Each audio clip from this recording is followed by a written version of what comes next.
What do you think? Exciting. It was so wonderful, not only to have some of the people we had last year together with us who just really carried the show last year, but then to have so many others join us. As we know, we are always excited when we can build our allyship with men. And we had just extraordinary men who, talked about some of the challenges they have in investing in women, and at the same time, the dedication that they're showing.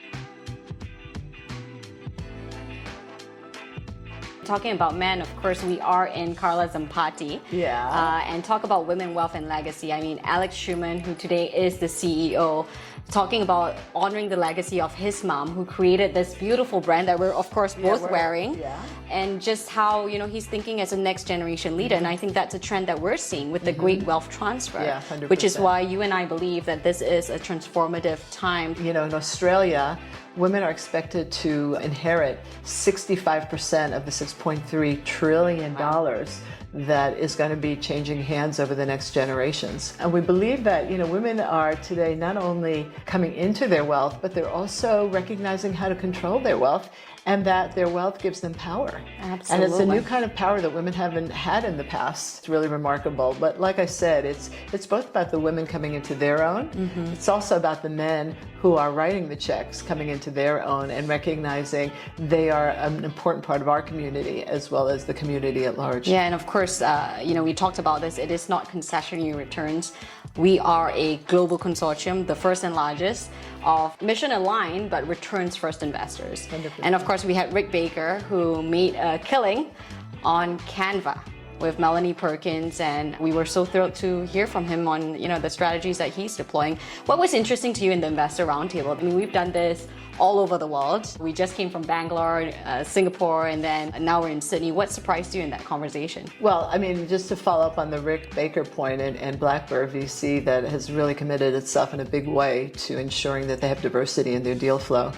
I think what's notable there is that it was very much of a serendipitous meeting that they had that led him to become friends with her and then see what she was doing. But she got turned down by 100 VCs before she got an investment. And Rick was one of those first investments that she got in Blackbird. And since then, they've, of course, invested in other female founders and co-founders. So that's notable, too. But I think what impressed me most is the willingness of the men to engage.